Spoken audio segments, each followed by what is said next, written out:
जय श्री कृष्णा दोस्तों। रोचक कहानियों में आपका स्वागत है। आज हम कहानी सुनेंगे आईने में कैद राजकुमारी और खंडहर महल का रहस्य। दोस्तों, जंगलों के बीच घने कुहासे में डूबा खड़ा था वो पुराना खंडहर महल, जहां हवा भी डर कर गुजरती थी। टूटी दीवारों वाला, जिन पर समय की धूल जम चुकी थी। कहते हैं हर अमावस की रात वहां किसी के रोने की आवाज गूंजती है। राज्य के लोग उस दिशा में देखना तक पसंद नहीं करते थे। कहते थे वहां किसी की आत्मा कैद है और वहां जाना श्राप है। राज परिवार ने भी राज्य की सुरक्षा के लिए बरसों पहले आदेश दे दिया था, उस रास्ते पर कोई कदम न रखे। लेकिन राजकुमार आर्यवंत जो बचपन से ही जिज्ञासु और साहसी था, उस जगह के रहस्य को जानना चाहता था। उसके मन में प्रश्न उठता, क्यों हम अपने ही राज्य के एक हिस्से से डरते हैं? परंतु बचपन से ही उसके माता पिता ने उसे सख्ती से चिताया था, वहां जाना मना है बेटे, वो जगह हमारी नहीं रही, वहां अतीत की परछाइयां हैं। राज्य की सुरक्षा और राजकीय आदेश के कारण राजकुमार ने आज तक उस जगह पर कदम नहीं रखा था। वो शिकार पर जाता, पर जंगल के उस हिस्से में नहीं। राज्य में आज उत्सव का माहौल था। राजमहल के प्रांगण में दिए जल रहे थे, क्योंकि जल्द ही युवराज आर्यवंत का राज्याभिषेक होना था। राजा विजय वर्मा अपने पुत्र को देखकर गर्व से मुस्कुराए और रानी की आंखों में ममता झिलमिला उठी। सब कुछ खुशियों से भरा था, पर रानी के चेहरे पर एक अजीब सा भय भी झलकता था। कई बार रातों को वो नींद में चौंक कर उठ जाती, जैसे किसी अनदेखे खतरे का आभास हो। राजा जानते थे वो डर किस बात का था, उसी खंडर का जिसके बारे में महल में कभी बात नहीं की जाती थी। राज्याभिषेक की इन्हीं तैयारियों के बीच एक दिन दरबार में एक बुजुर्ग सिद्ध साधु आए। राजा विजय वर्मा और महारानी पद्मिनी ने उनका सम्मान किया, पर जब उन्होंने कहा, महाराज, इस राज्य का भविष्य तब तक सुरक्षित नहीं जब तक खंडहर की आत्मा शांत न हो जाती। खंडहर की बात सुनते ही राजमहल में सन्नाटा छा गया। रानी राजा के चेहरे का रंग उड़ गया। राजकुमार आर्यमंद भी कुछ ही दूरी पर खड़ा था, पर उसे कुछ समझ नहीं आया कि किस खतरे की बात हो रही है। पास जाकर पूछने पर सबने बात टाल दी। अगले दिन फिर जब उसने सीधे राजा से पूछने की कोशिश की, कौन सा रहस्य पिताजी, और राज्य पर कैसा खतरा? राजा ने मुस्कुराकर कहा, कुछ बातें समय के साथ ही समझ आती हैं बेटे। और जब रानी से पूछा तो रानी ने उसके सिर पर हाथ रखकर कहा, तू उस दिशा में कभी मत जाना, वो तेरे लिए नहीं है। परंतु अब देर हो चुकी थी। राजकुमार के मन में संदेह का बीज बोया जा चुका था। रात गहराने लगी, आकाश में बादल गरज रहे थे और आर्यवंत ने तय कर लिया, इस बार वो खुद देखेगा कि उस खंडहर में आखिर क्या है और हर अमावस्या को वहां से आने वाली रुदन की आवाजों का रहस्य क्या है। संयोगवश आज अमावस्या की रात थी। आसमान में कोई चांद नहीं था, केवल काले बादल और बीच बीच में बिजली की चमक रही थी, मानो आसमान भी किसी पुरानी याद से कांप उठा हो। रात का तीसरा प्रहर था। सारा राजमहल सो चुका था और सभी दीप बुझ चुके थे, परंतु आज रात हवा में एक अजीब कंपन थी। राजकुमार ने धीरे से अपने कक्ष का द्वार खोला, साधारण वस्त्र पहने और तलवार कमर में बांध ली, और अपने प्रिय घोड़े सिंदूर को लेकर महल के पिछले द्वार से बाहर निकल गया। हवा में ठंडक थी, लेकिन जंगल के रास्ते में एक सिहरन थी। पेड़ों की डालियां हवा में झूलकर रहस्यमयी छायाएं बना रही थीं। आर्यवंत के हर कदम के साथ घोड़े की टापों की गूंज गहराती जाती, टक टक टक, जैसे धरती भी उस रहस्य को जगाने लगी हो जो सदियों से सोया पड़ा था। आगे बढ़ते ही हवा और ठंडी हो गई, और जब उसने अपने सामने उस खंडहर को देखा, उसका दिल एक पल के लिए रुक गया। वो महल अब केवल पत्थरों का ढेर नहीं था। उसकी टूटी खिड़कियों से हल्की नीली रोशनी झिलमिला रही थी, और भीतर से वही आवाज, धीमी पर दिल चीर देने वाली सिसकी। राजकुमार का शरीर कांप उठा, पर उसके कदम नहीं रुके।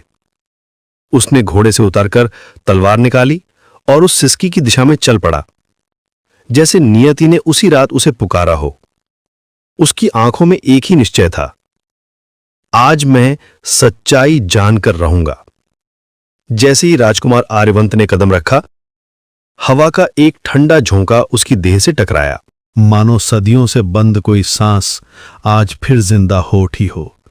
भीतर का नजारा देखकर वो स्तब्ध रह गया।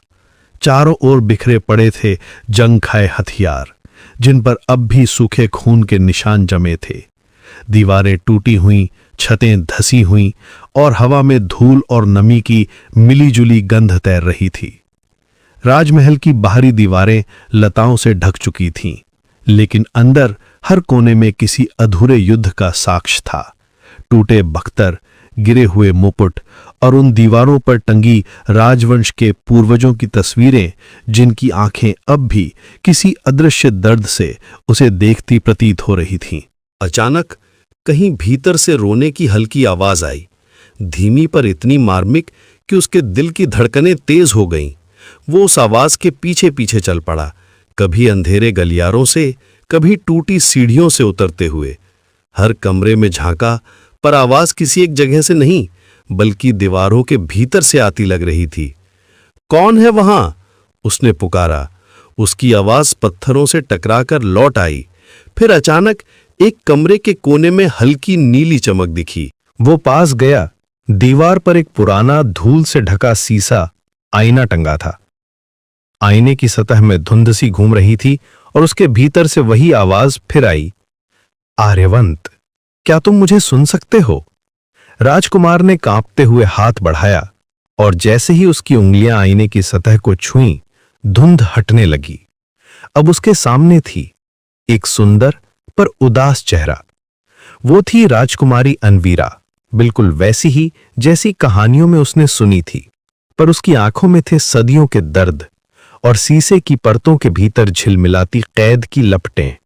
मुझे मुक्त करो आर्यवंत, इस श्राप की जंजीर अब टूटनी चाहिए। राजकुमार की सांसें थम गईं, क्योंकि उसके पीछे अब हवा नहीं बल्कि किसी अदृश्य शक्ति की सरसराहट उठ चुकी थी। आर्यवंत ने धीरे से कहा, तुम कौन हो? अनवीरा ने रोते हुए कहा, मैं तुम्हारे वंश की छाया हूं, तुम्हारी बुआ हूं, तुम्हारे पिता की बहन अनवीरा। राजकुमार स्तब्ध रह गया। आर्यवंत ने अचंभित होकर कहा, असंभव, पर कैसे? तुम यहां? राजकुमारी की आंखों से आंसू बहने लगे। उसने कहा, उस रात अमावस्या थी, राज्य में दीपोत्सव चल रहा था। तभी आया वो तांत्रिक विकराल, जिसने मुझे पानी की ठानी थी। उसने पिता से कहा, अनवीरा मेरी होगी, अन्यथा राज्य भस्म। पिता ने इनकार किया और फिर महल पर हमला हुआ। आर्यवंत को तब सच्चाई का बोध हुआ, ये खंडहर, ये श्राप सब उसके अपने वंश की कहानी थी। अनवीरा ने आगे कहा, उस रात रक्त की वर्षा हुई थी, सैनिक मरे, महल जला और मैं उसे रोकने गई, पर उसने शाप दिया, अगर मुझे नहीं मिली तो कोई नहीं पाएगा। और अगले ही पल उसने मुझे शीशे में कैद कर दिया। आर्यवंत की आंखें भीग उठीं। आर्यवंत आगे उससे पूछा, कोई उपाय होगा ना तुम्हें मुक्त कराने का? अनवीरा धीरे से कहा, एक ही उपाय है, वो साधु जो उस युद्ध का साक्षी था। तुम्हारे माता पिता जानते हैं उसे। उस साधु को पता है मुक्ति का मार्ग, पर वो अब हिमगिरी के पार तप के अग्निकुंड में रहता है। आर्यवंत ने दृढ़ स्वर में कहा, तब मैं उसे ढूंढ लूंगा, चाहे मेरे प्राण ही क्यों न चले जाएं, और तुम्हें इस श्राप से मुक्त कराऊंगा। ये वचन है मेरा। शीशे की सतह पर हल्की रोशनी फैल गई, मानो अनवीरा की आंखों में पहली बार उम्मीद जगी हो। नियति की अपनी चाल होती है। जिस रहस्य को जिससे वर्षों से दबाया गया था, उसे उजागर करने वाला अब वही था जिसका राज्याभिषेक होने वाला था, राजकुमार आर्यवंत। अगली सुबह के सूरज ने जैसे ही राजमहल की सुनहरी दीवारों को छुआ, राजकुमार आर्यवंत सीधी चाल में दरबार में प्रवेश कर गया। राजा विजय वर्मा और रानी पद्मिनी अपने सलाहकारों के साथ बैठे थे, पर पुत्र को देख उनके चेहरों पर चिंता की रेखाएं उभर आईं। राजा ने कठोर स्वर में कहा, आर्यवंत, तुम कहां थे रात भर? आर्यवंत ने शांत किंतु दृढ़ स्वर में कहा, उस जगह जहां हमारे वंश की सच्चाई कैद है। वहां मैंने अनवीरा बुआ को देखा, शीशे के भीतर कैद, जीवित पर शापित। महल में सन्नाटा छा गया। रानी के हाथ कांप उठे और राजा की आंखें नम हो गईं। कई वर्षों से दबाया हुआ सत्य आज उनके समक्ष था। आर्यवंत ने कहा, आप दोनों जानते थे ना, वो साधु जो राज्याभिषेक के दिन आपसे गुप्त बातें कर रहे थे, वही साधु अनवीरा बुआ की मुक्ति का उपाय जानता है। फिर आपने मुझे क्यों नहीं बताया? रानी की आंखों से आंसू छलक पड़े। रानी ने टूटे स्वर में कहा, बेटा, हमने तुझे खोने का भय देखा है। रानी के आंखों में भय था।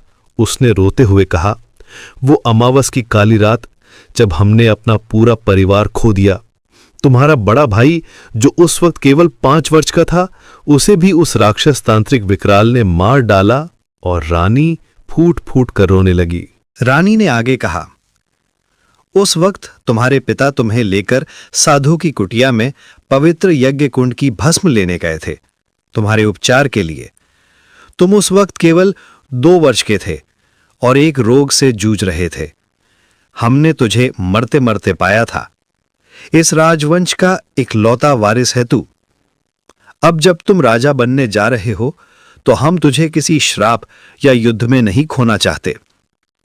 राजा ने भारी स्वर में कहा, वो साधु कह चुका है, अनवीरा को मुक्त करने का अर्थ है विकराल का पुनर्जन्म और राज्य पर फिर विनाश का और मैं अपनी प्रजा और परिवार को उस भय में नहीं झोंक सकता। आर्यवंत ने दोनों के चरणों में सिर झुका दिया, फिर धीमे पर दृढ़ स्वर में बोला, पिताश्री, माताश्री, एक राजा का धर्म केवल शासन नहीं होता, न्याय भी उसका कर्तव्य होता है। हमारे परिवार की एक आत्मा अन्याय में कैद है और जब तक मैं उसे मुक्त नहीं कराऊंगा, मेरा राज्याभिषेक अधूरा रहेगा। मैं भय से नहीं, सत्य और न्याय के साथ जीना चाहता हूं। रानी ने कांपते हुए उसके सिर पर हाथ रखा और कहा, तू सच में राजा बनने योग्य है। आर्यवंत, मेरे बच्चे, जा, पर अपना ध्यान रखना, क्योंकि वहां जो भी गया वो आज तक लौटा नहीं। ईश्वर तुम्हारी रक्षा करे। राजा की आंखों में पहली बार गर्व की चमक थी और महल के द्वार से बाहर निकलता आर्यवंत अब केवल राजकुमार नहीं, एक सच्चा राजा था जो अपने वंश, अपने धर्म और अपने वचन के लिए चल पड़ा था। आर्यवंत एक साधु के पास गया और राजकुमारी अनवीरा को दर्पण से मुक्त करने का उपाय पूछा। साधु ने सख्त चेतावनी दी, राजकुमार, वह दर्पण कोई साधारण वस्तु नहीं है जिसमें तेरी बुआ अनवीरा कैद है। उसके साथ श्राप भी है। अगर वह मुक्त हुई तो वह तांत्रिक विकराल भी लौट आएगा जिसने सदियों पहले इस राज्य को तबाह किया था। विकराल का मतलब है तबाही। परंतु आर्यवंत अपने फैसले पर अड़ा रहा। तब साधु ने कहा, उस श्राप को तोड़ने के लिए तुम्हें लंबी और कठिन यात्रा करनी होगी और 3 अग्नि परीक्षाएं देनी होगी, और सफल होने पर तुम्हें 3 दिव्य मणि प्राप्त होंगे जो तुम्हें अपार शक्ति प्रदान करेंगे ताकि तुम उस तांत्रिक विकराल का सामना कर सको, और उसी मणि के सहयोग से अनुष्ठान करने पर ही राजकुमारी अनवीरा दर्पण के कैद से मुक्त होगी। तुम्हारी पहली परीक्षा होगी माया मार्ग की परीक्षा। ये प्राचीन गुफा मार्ग सदा बर्फ से ढका हुआ रहता है। पहली परीक्षा उस मार्ग पर होगी जहां सत्य और भ्रम का भेद मिट जाता है। वहां तुझे वो सब दिखेगा जिससे तू सबसे अधिक डरता है, पर तुम डरना नहीं, और सफल होने पर तुम्हें नीलम मणि प्राप्त होगी। तुम्हें यह समझना होगा कि सच्चा राजा डर से नहीं, धैर्य से शासन करता है। परंतु याद रखना, यदि तू भय में बह गया तो वही भ्रम वास्तविक बन जाएगा और हमेशा के लिए तू कायर हो जाएगा। दूसरी परीक्षा होगी अग्नि सरोवर की परीक्षा। जलते हुए अग्निकुंड के बीच एक सरोवर है जहां से तुम्हें अग्नि मणि प्राप्त होगा। यहां तुम्हारे मन की सच्चाई की परख होगी। तीसरी परीक्षा होगी समय वृत्त की परीक्षा, एक रहस्यमय शंकरा मार्ग जहां अतीत की आत्माएं वास करती हैं। साधु कहता है, ये अंतिम परीक्षा तेरे रक्त और तेरे वंश की होगी। तू अपने पूर्वजों की आत्माओं से मिलेगा, जिनमें से कुछ न्यायप्रिय थे और कुछ जिन्होंने ये श्राप कमाया है, और अंत में तुम्हें प्राप्त होगी स्वर्ण मणि। अगले ही प्रभात साधु की दी हुई दिशा में राजकुमार आर्यवंत घने वन के रास्ते निकल पड़ा। आकाश धुंधला था, पक्षी मौन थे और पेड़ों की शाखाओं पर काले कौवे टंगे से प्रतीत हो रहे थे। रास्ता उसे एक चट्टान तक ले गया जहां पत्थरों के बीच एक गहरी दरार थी और भीतर से नीली रोशनी झिलमिला रही थी। यही थी माया मार्ग की गुफा। जैसे ही आर्यवंत भीतर कदम रखता है, ठंडी हवा एक रहस्यमयी फुसफुसाहट बन जाती है। राजकुमार, लौट जाओ, तुम्हारा राज्य जल रहा है, तुम्हारे माता पिता शोक में डूबे हैं। क्षण भर को उसका हृदय कांपा। आंखों के सामने दृश्य उभरा। महल की मीनारें धूं धूं कर जल रही थीं, रानी करुण विलाप कर रही थीं, राजा भूमि पर गिर पड़े थे। पर तभी आर्यवंत ने अपने सीने पर हाथ रखा और बोला, यह सब माया है, मुझे अपने कर्तव्य पर विश्वास है, भय पर नहीं। यह कहते ही वह दृश्य टूट गया और गुफा के मध्य एक नीला रत्न तैरता हुआ उसके सामने आया और हवा में आवाज गूंज गई, ये है अंतर्दृष्टि का नीलम मणि। तुमने सत्य को पहचाना, इसलिए अब ये तुम्हारा है। आर्यवंत ने नीलम मणि उठाया। उस क्षण उसकी दृष्टि और मन दोनों निर्मल हो गए। अब वो किसी भी झूठ या भय के पार देख सकता था। वो मुस्कुराया और बोला, एक परीक्षा पूरी हुई, अब अग्नि सरोवर की बारी है। नीलम रत्न को हृदय से लगाकर आर्यवंत आगे बढ़ा। साधु की बताई दिशा में चलते हुए वो पहाड़ों के पार घने जंगलों के बीच जा पहुंचा, जहां घने पेड़ों को भी लताओं ने जकड़ रखा था। माया मार्ग की नीरवता इतनी गहरी थी कि हवा भी रुक रुक कर सांस लेती लगती थी। राजकुमार आर्यवंत अपने घोड़े सिंदूर पर सवार उस मार्ग से गुजर रहा था जहां साधु ने कहा था, यहां सत्य का मुखौटा माया पहन कर आता है, सावधान रहना। घने वृक्षों के बीच से गुजरते हुए अचानक उसका घोड़ा रुक गया। जमीन में कुछ हलचल थी। आर्यवंत उतरा, देखा तो सामने एक विशाल वृक्ष की जड़ों में कई लोग उलझे हुए थे और सबसे आगे एक युवती संघर्ष कर रही थी। उसकी तलवार आधी मिट्टी में गड़ी हुई थी। राजकुमार आगे बढ़ा, पर तभी एक भयंकर गरज से पूरा जंगल कांप उठा। धरती फटी और वहां से राक्षस वृक्षकंध निकल आया, जिसका आधा शरीर वृक्ष, आधा दैत्य का था।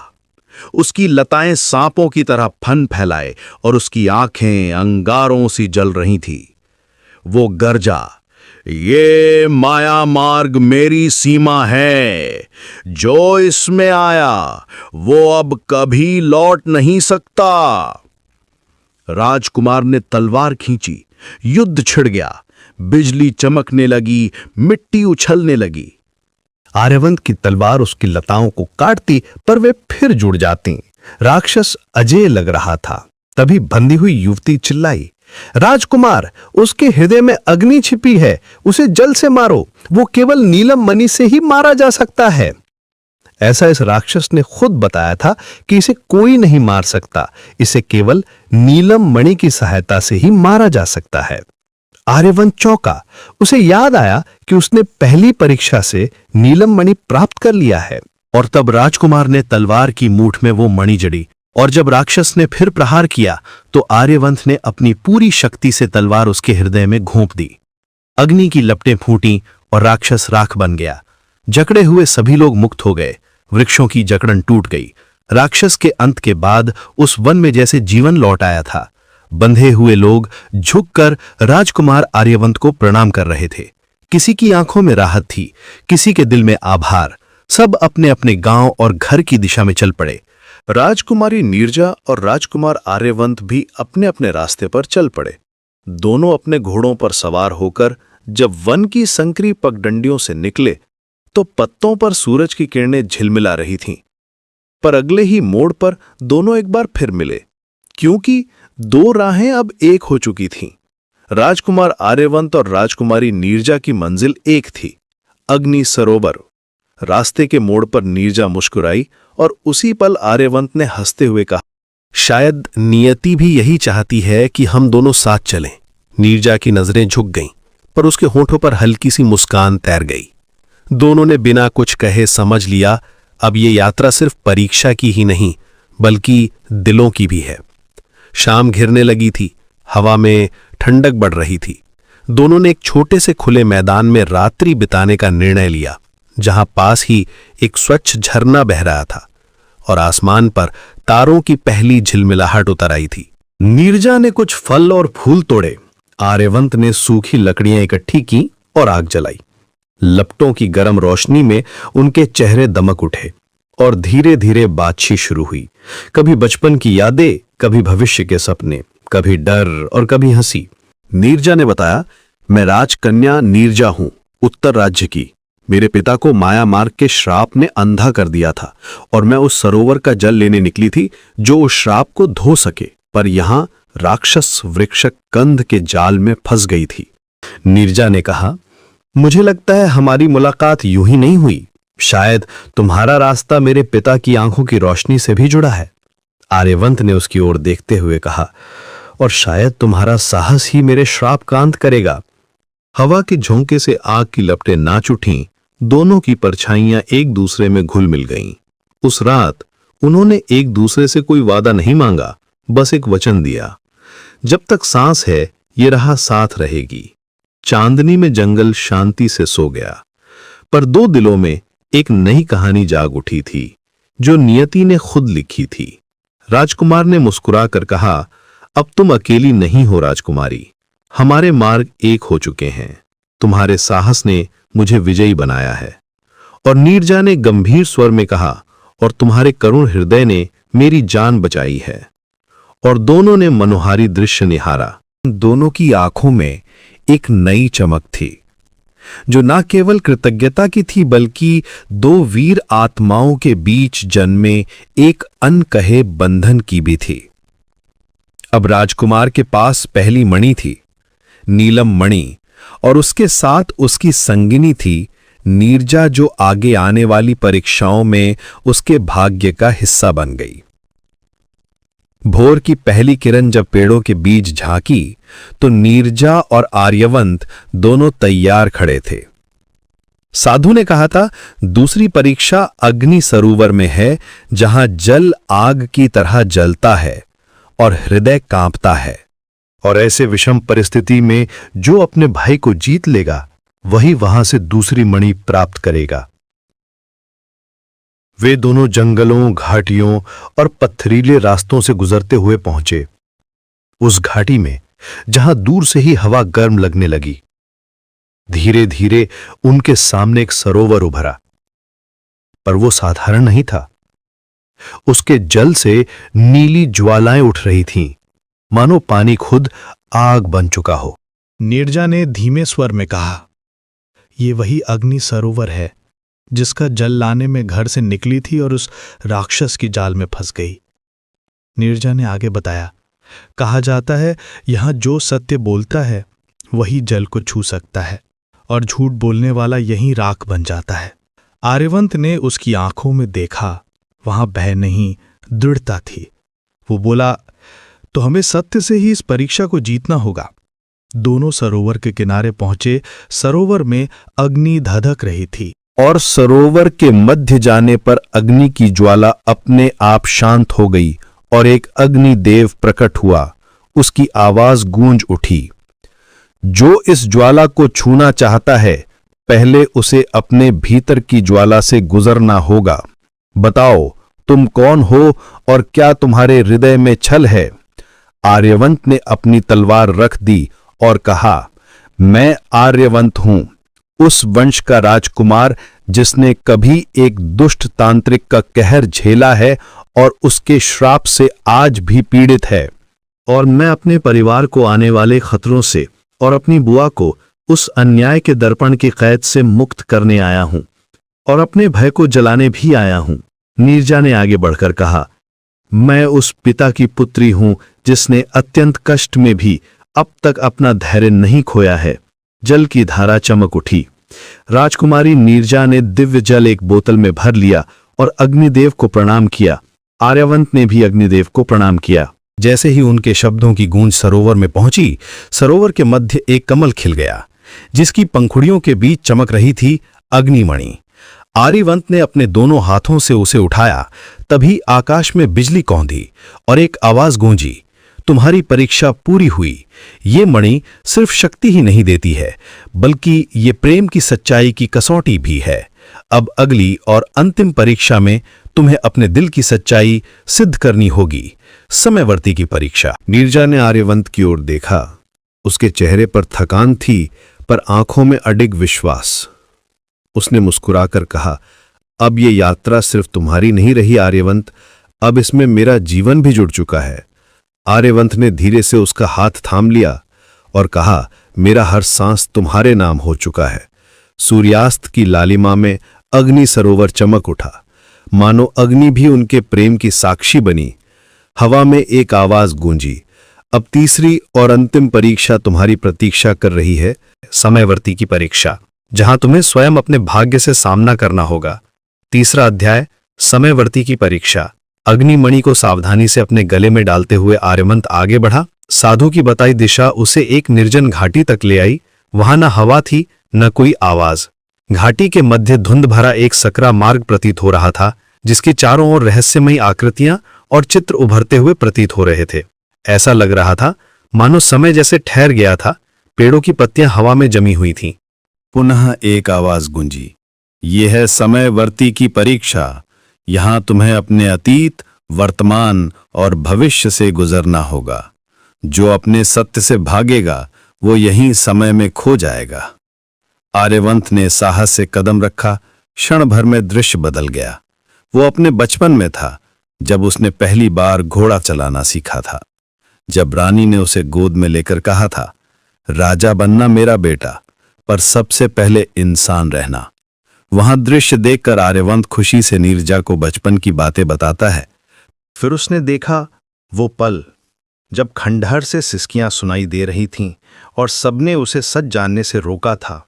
आर्यवंत का कलेजा कांप गया, उसके आंखों से आंसू बहने लगे। नीरजा ने कसकर उसका हाथ थाम लिया, जैसे कह रही हो सब ठीक हो जाएगा, वो है उसके साथ। इसके बाद तीसरा दृश्य आया, भविष्य का।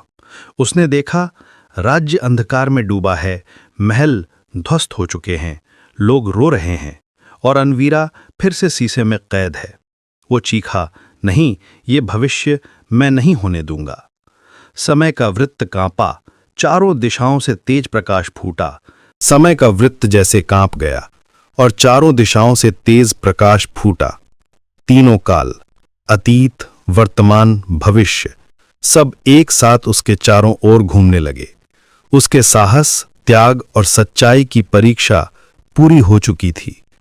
परीक्षा पूर्ण होते ही एक तेज प्रकाश के साथ उसके सामने एक स्वर्ण मणि प्रकट हुई, जो समय की ज्योति कहलाती थी। एक आवाज फिर गूंज गई, आर्यवंत, अब तुम्हारे पास 3 रत्न हैं, नीलम मणि माया, अग्निमणि साहस और स्वर्ण मणि समय। इन तीनों को मिलाकर जब अनुष्ठान होगा, तब शीशे का बंधन टूटेगा और अनवीरा मुक्त होगी। पर सावधान, उसके साथ वो तांत्रिक भी पुनः जीवित होगा। आर्यवंत ने गहरी सांस ली और कहा, तो अब युद्ध की तैयारी होगी, क्योंकि मैं अपने परिवार को फिर से अधूरी कहानी में नहीं छोड़ूंगा। तीनों मणियां लेकर आर्यवंत और नीरजा जब उस साधु के पास पहुंचे, तो साधु ने अपनी झोपड़ी से निकलते हुए कहा, सत्य का समय आ चुका है पुत्र, अब ये मणियां अपने असली उद्देश्य की प्रतीक्षा कर रही हैं। साधु ने मंत्रोच्चारण किया और जादुई प्रकाश में शीशे की मूरत कांपने लगी। क्षण भर में उस पर जमी जादुई परतें टूटकर बिखर गई। भीतर से एक थकी पर तेजस्विनी स्त्री बाहर आई, राजकुमारी अनवीरा, आर्यवंत की बुआ। उसके आंखों में आंसू और गर्व दोनों थे। तू वही है जिसने अपने पूर्वजों की लाज रखी। इतना कहकर उसने अपने भतीजे के सिर पर हाथ रखा। लेकिन जैसे ही सब राजमहल लौटने की तैयारी करने लगे, पास से ही एक घायल सैनिक दौड़ता हुआ आया। उसने कहा, राजकुमार, राज्य अब आपके हाथों में नहीं रहा। महल पर षड्यंत्रकारियों का कब्जा है। राजा रानी को कारागार में डाल दिया गया है और दरबार में अब सेनापति विरूपाक्ष स्वयं को उत्तराधिकारी घोषित कर चुका है और सबको बताया गया है कि आप युद्ध में मारे गए। ये सुनते ही आर्यवंत के हृदय में क्रोध की ज्वाला भड़क उठी, पर नीरजा ने उसका हाथ थाम लिया और कहा, युद्ध तलवार से नहीं, बुद्धि से जीती जाती है आर्यवंत।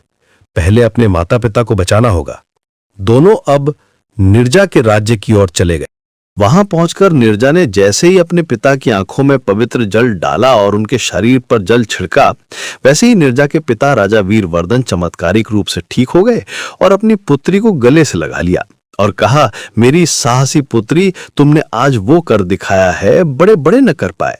मुझे तुम पर गर्व है। निर्जा ने जब सारी बातें अपने पिता को बताईं, तो राजा वीरवर्धन ने आर्यवंत को गले से लगाते हुए कहा, तू धर्म का पुत्र है, मैं तुम्हारा साथ दूंगा और तुम्हारा राज वापस पाने में तुम्हारी मदद करूंगा। राजमहल में राजकुमारी निर्जा और राजकुमार आर्यवंत के स्वागत में उत्सव का आयोजन हुआ, पर आर्यवंत के हृदय में अब केवल एक लक्ष्य था, अपने माता पिता को मुक्त कराना और अपने राज्य को पुनः धर्म की राह पर लाना। उस रात चांदनी में खड़े आर्यवंत ने निर्जा का हाथ पकड़ते हुए कहा, निर्जा, अगर मैं लौटा तो मेरा राज्य तेरा होगा, अगर न लौटा तो मेरी आत्मा तेरे प्रेम में अमर रहेगी। निर्जा मुस्कुराई, आंखों में नमी थी। अगली सुबह दोनों सेनाओं के झंडे आकाश में लहराए। एक ओर कपट और लोभ, दूसरी ओर धर्म और प्रेम। युद्ध का रण क्षेत्र केवल भूमि पर नहीं, आत्मा के भीतर भी सुलग रहा था। उधर कारागार की गहरी अंधेरी कोठरी में मशाल की लौ टिमटिमा रही थी। लोहे की सलाखों के उस पार राजा और रानी जंजीरों में जकड़े बैठे थे। उनके सामने खड़ा था सेनापति विरूपाक्ष, वही विश्वासघाती जिसने राज्य को छल से अपने कब्जे में ले लिया था।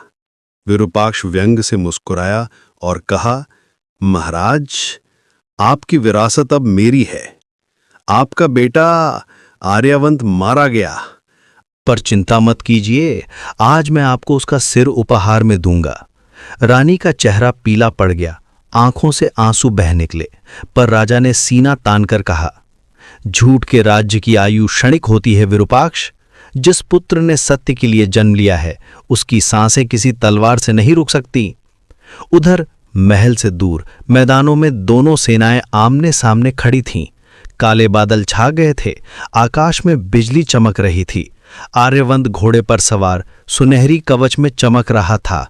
उसके हाथ में थी तीनों मणियों से बनी दिव्य तलवार त्रियाशक्ति।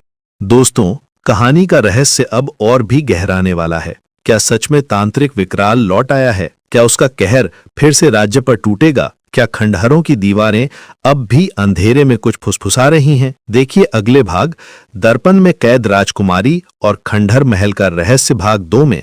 क्या राजकुमारी फिर से दर्पण में कैद हो जाएगी या तांत्रिक का अंत इस बार सदा के लिए होगा? भाग 2 में खुलेंगे दर्पण के रहस्यमय राज और प्रेम व बलिदान की नई परछाइयां। धन्यवाद।